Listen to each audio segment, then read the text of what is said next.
नमस्कार साथियों।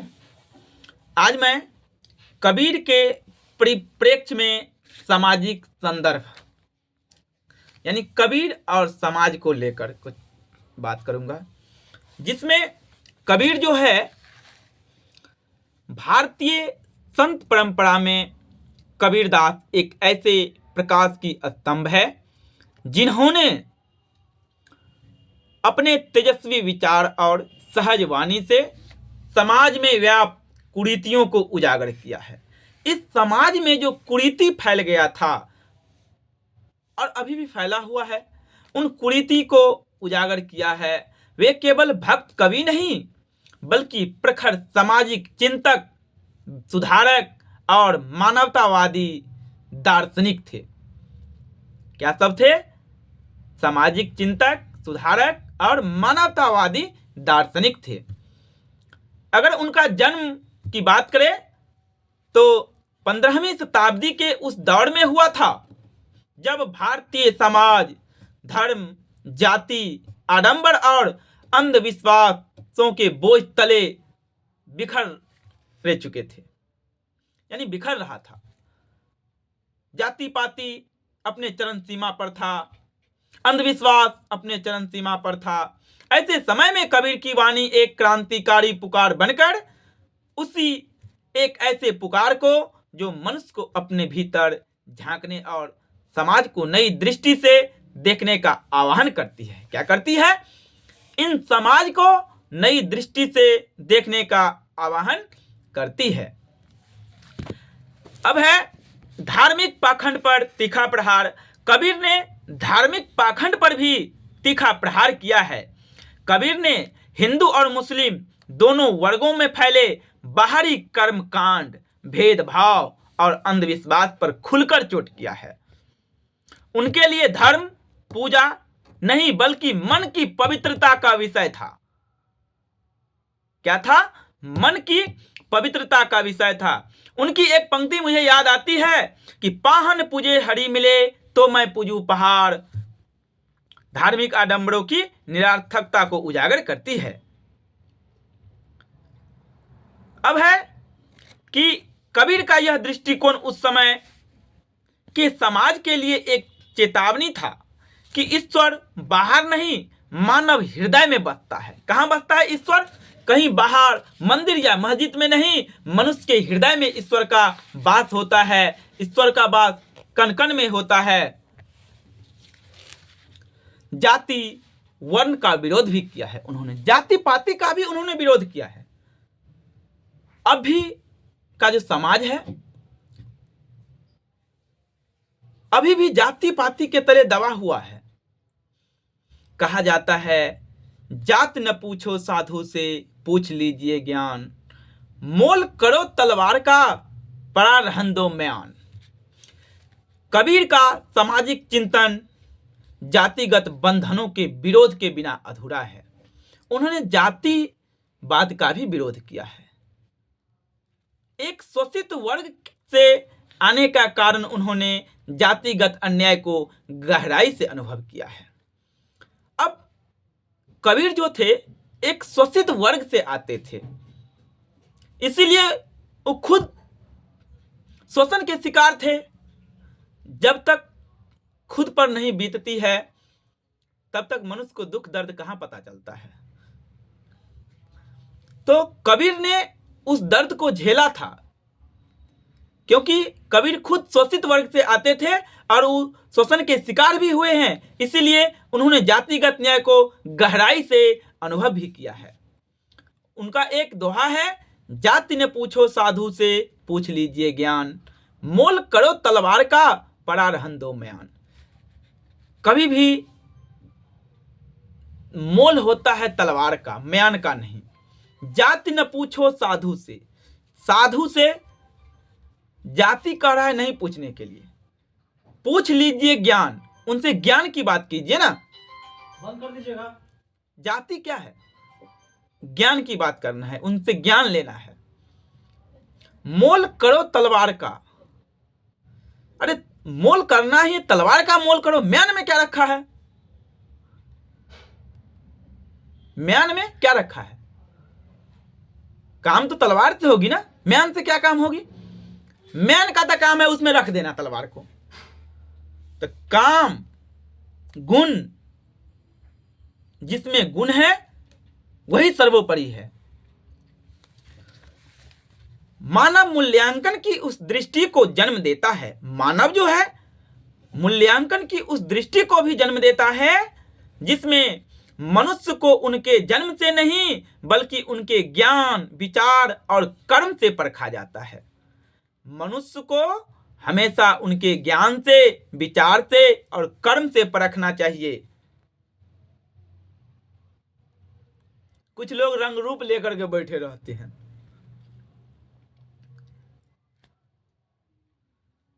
जैसे एक कहावत है, मैं रंग रूप से नहीं किरदार से जाना जाऊंगा, मैं आम से दिखने वाला हूं जनाब, किसी खास शख्स को पसंद आऊंगा। इन्हें जोक सपाट, ठीक है। कबीर ने समाज को बताया कि जाति की दीवारें मनुष्य को मनुष्य से दूर करती है। ये जाति का जो दीवार है ये मनुष्य को मनुष्य से दूरी बना रहा है। कैसे पता है?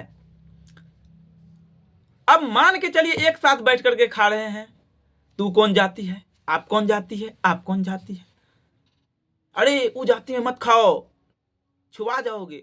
ये क्या है भाई? जिस चीज को खत्म करने के लिए बाबा साहेब डॉक्टर भीमराव अंबेडकर ने अपने पूरे जीवन खपा दिए इस देश के लिए, हम लोगों के लिए, तब जाकर के आजादी मिली है। लेकिन क्या इस आजाद देश में हम लोग जाति पाति में बंधे रहें? कब तक बंधे रहेंगे? क्या कबीर ज्ञानी नहीं थे जिन्होंने जाति पाति का विरोध किया है? आज के समाज में कुछ ऐसे विद्वान और विदुषी हैं जिन्होंने जातिवाद को अपने सर का मुखौटा बनाए हुआ रखा है। ये क्या है भाई? क्या अगर आप जाति को लेकर के चलते हैं तो जाति उस दिन पूछिएगा जिस दिन अस्पताल में ब्लड की जरूरत पड़ेगी ना, और ब्लड बैंक से ब्लड आएगा, तो उनसे पूछिएगा चिकित्सक महोदय से कि माननीय चिकित्सक महोदय, क्या ये ब्लड किस जाति का है जो मुझे चढ़ा रहे हैं? उस दिन तो नहीं पूछेंगे,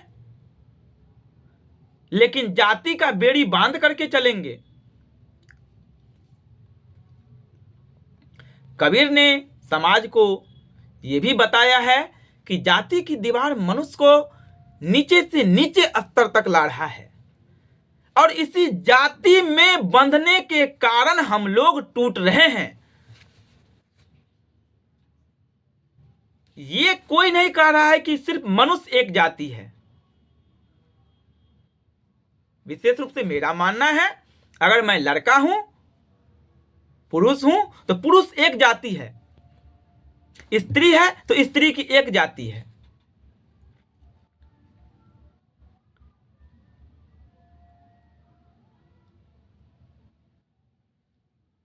और धर्म,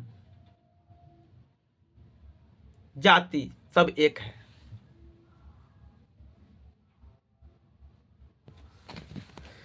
जाति की बेड़ी को खत्म किया जाना चाहिए। मैं नहीं कह रहा हूं, और मैं तो बोल ही रहा हूं आप लोगों को बार बार, लेकिन कबीर दास क्या इतने बड़े ज्ञानी, उन्होंने जातिवाद को खत्म करने की बात किया, बाबा साहेब अंबेडकर ने खत्म करने की बात किया, लेकिन अब भी तक खत्म नहीं हो पाया है। ये तो मुख्य रूप से ग्रामीण क्षेत्र में और अपने चरम सीमा पार कर रहा है। मानव और समरसता की स्थापना, कबीरदास ने मानव की और समरसता की भी स्थापना किया है, जिसमें कबीर का सामाजिक दर्शन मानवता पर आधारित है। कबीर का जो है समाज के प्रति दर्शन जो है सिर्फ और सिर्फ मानवता पर आधारित है। उन्होंने प्रेम कथा, करुणा और अस्तित्व को समाज की बुनियादी माना है। किस किस को? प्रेम को, करुणा को और अस्तित्व को समाज की बुनियादी यानी नींव, जिसको पिलर कहते हैं, माना है। प्रेम से बड़ी पिलर इस संसार में कुछ नहीं है। करुणा से बड़ा पिलर कुछ नहीं है नींव। उसके अनुसार यानी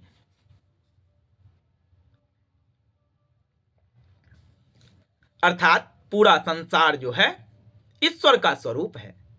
ये पूरे संसार सिर्फ और सिर्फ ईश्वर का ही रूप है, स्वरूप है। इसलिए सभी मनुष्य समान हैं। जितने भी मनुष्य हैं सब मनुष्य एक समान है।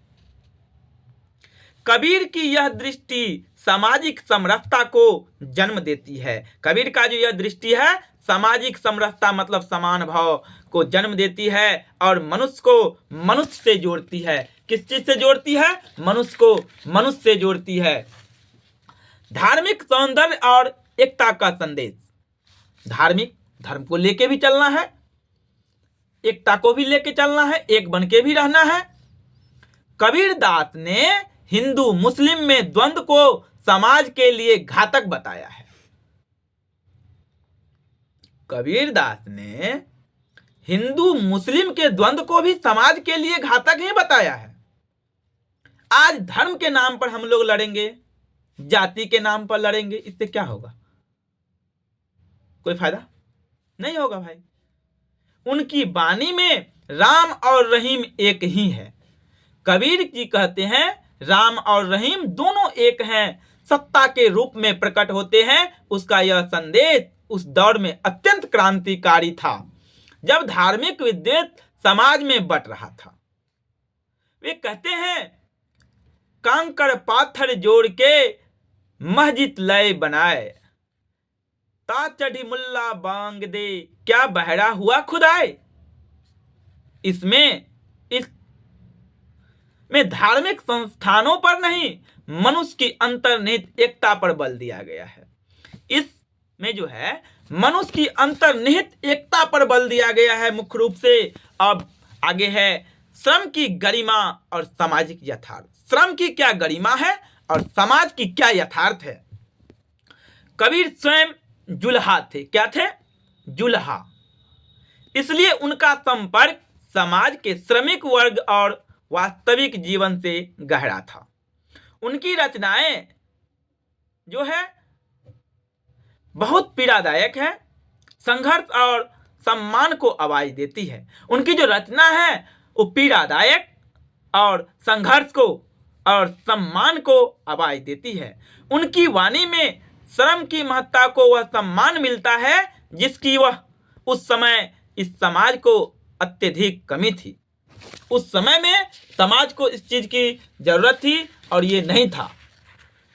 सरल सहज और लोकाभिमुख भाषा की भी बात करते हैं कबीरदास। कबीर ने जटिल सांस्कृतिक या फारसी के बजाय जनता की भाषा, साधुकर्री भाषा या लोक भाषा का प्रयोग किया। इसमें उनकी वाणी सीधे जनमानस तक पहुंचती है। कहां पहुंचती है? जनमानस तक। जैसे सामाजिक जागरण का माध्यम भी बनता है। अब मान के चलिए मेरे साथ कोई बैठे हुआ है और उनको इंग्लिश का ज्ञान नहीं है और मैं उनके साथ इंग्लिश में बात करूं, क्या यह सही है? नहीं। अगर कोई ग्रामीण क्षेत्र की भाषा बोल रहा है तो उसी भाषा में बात किया जाए। कोई मैथिली बोल रहा है तो मैथिली में बात किया जाए। उनकी कविता न केवल साहित्य है बल्कि समाज को बदलने का एक तेजस्वी औजार है। कबीरदास की जो कविता है केवल साहित्य नहीं है, वो समाज को बदलने का एक धारदार तलवार है। कबीर की भाषा से समाज को बदला जा सकता है। अब कबीरदास एक सामाजिक संदर्भ है, आज भी उतना ही प्रासंगिक है जितना उनके समय में था। उन्होंने जातिगत विखंडन, धार्मिक पाखंड, सांप्रदायिक संघर्ष, लोभ और आडंबरों से जकड़े समाज को एक नई राह दिखाने का साहस किया। कबीरदास ने जातिगत, प्रासंगिक, विखंडन, सांप्रदायिक इन सब से मुक्त करने का काम, यानी इस सब से मुक्त होकर की चलने की राह को दिखाया है कबीरदास ने। उनकी वाणी हमें यह याद भी दिलाती है कि समाज तभी सुंदर बनता है जब मनुष्य मानवता को, धर्म और प्रेम को सत्य से ऊपर रखता है। मनुष्य जो है मानवता को धर्म और प्रेम और सत्य से ऊपर रखना चाहिए। मानवता से बड़ा पूंजी कुछ भी नहीं है। अगर मैं मानव हूं तो मानव का सम्मान करना चाहिए। अब जाति में बढ़ जाऊं, ये फलाने जाति है, उनको नीचे में बैठाया जाए, मैं ऊपर में बैठूं, ये कहां तक सही है? कबीर की यह एक दृष्टि समय, युग और संस्कृति पर ऐसे है, एक अनंत सामाजिक संदेश को जिन्हें हर पीढ़ी को अपनाना चाहिए। और कबीर की जितनी भी बातें कहा जाए उतनी कम है। इस समाज को जोड़ने के लिए, समाज को जातिवाद से मुक्त करने के लिए कबीर ने क्या क्या नहीं किया। आपस में कहा जाता है कि हम लोग जाति में बट गए थे, सांप्रदायिक द्वंद्व में बट गए थे। इन सब को खत्म किया है कबीर ने। बाबा साहेब अंबेडकर ने भी इस चीज को खत्म किया है। जातिवाद को उन्होंने खत्म, अंतिम सांस तक उन्होंने, अंतिम दौर तक उन्होंने खत्म करने की कोशिश किया है। लेकिन जब समाज नहीं सुधर रहा है तो क्या किया जाए?